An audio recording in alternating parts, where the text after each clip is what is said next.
के साथ मुबैना ज्यादती, मारूफ टिकटॉकर बोला रिकॉर्ड कानून के शिकंजे में आ गया।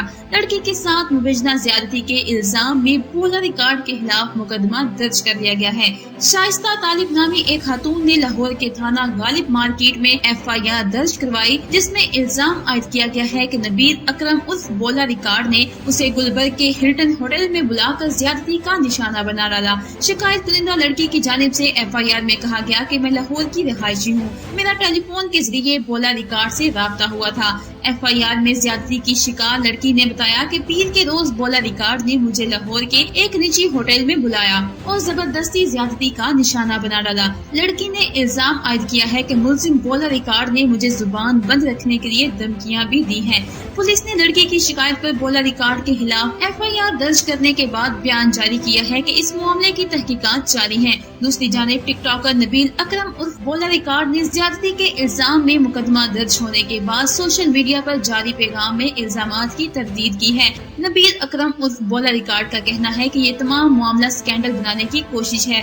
FIR दर्ज करवाने वाली खातून शाइस्ता तालिब नामी ग्रामी बंधु को ब्लैकमेल करती है। इस औरत ने पहले शेख रशीद और मुफ्ती कवि के खिलाफ भी स्कैंडल बनाया था। ये औरत खुद रिक्शे पर बैठकर मेरे पास होटल आई थी और आकर कहा कि मुझसे शादी करना चाहती है। इसके बाद खातून वापस चली गई और फिर 24 घंटे बाद ज्यादती का इल्जाम आयद कर दिया। खातून जब मेरे पास होटल में आई तो मैंने इसकी इज्जत की और वहाँ टिकटॉक की वीडियोस भी बनाई थी। खातून सुबह 8:30 बजे मेरे पास आई और 1 घंटे बाद वापस चली गई। होटल से जाने के 24 घंटे बाद इसे ज्यादती का मुकदमा दर्ज कराना याद आया। इस खातून के YouTube पर वीडियोस मौजूद हैं। ये पहले भी लोगों को ब्लैकमेल करती रहती है। इस तमाम मामले से ये खातून मशहूर होना चाहती है।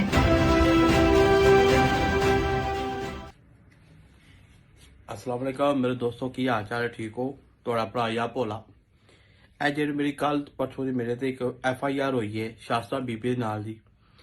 एक आम कुड़ी सी, ठीक है। ए ब्लैक मेलर है। पहले इन्हें शेर शी स्कैंडल बनाया, फिर मुफ्ती कवि नूं बनाया। इन्हें मैनूं फोन किया, हुण कहंदी मैं तुहानूं मिलना है, मैं तुहानूं वीडियो बनानी है। मैं क्या मैनूं 2-4 फोन किया, मैं नहीं सुनिया। कहती मैं तुहाडे मिलना है। मैनूं कहा मैं फलाना होटल है, कमर्शियल जगह मेरे नाम, मैं फलाना होटल है, तू मेरे को आ जा।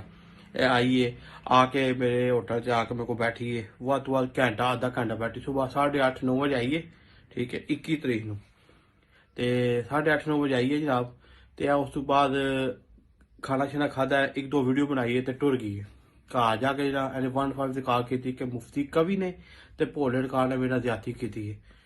वीडियो कॉल करके बंद करके 22 तरीक नूं थाने टुर गई कि भोले ने मेरा ज्यादती की ते मुफ्ती कवि ने की है। एक ब्लैकमेल औरत है, लोगों को पसंद ही। पहले शेर रशीद ने स्कैंडल बनाया, फिर मुफ्ती कवि उन्होंने मैनू बना लिया। मैं गवर्नमेंट ऑफ पाकिस्तान के अपील करांगा, IG पंजाब अगे ते पंजाब गवर्नमेंट अगे कि एक ब्लैकमेल औरत है, ये फसांदी है, ठीक है। मेरा कोई ना कोई तलक वास्ता नहीं। मेरे को दुनिया आती मुझे कहती मैं फोटो खिंचनी, कोई कह वीडियो बनानी है। मैं तो एक मशहूर आर्टिस्ट बंदा, मेरे को हर बंदा आता है। हूँ बंदे चेहरे तो लिखा तो होता कोई मैं फसाना तेन फसाना। मैं तो खुदा हो भी की उन्हें बुलाया, वीडियो शीडियो बनाइए, टुर गई कमर्शियल जगह से बुलाया, नहीं कि कितने वराने रही बुलाया। तो ब्लैकमेल करी मैनू।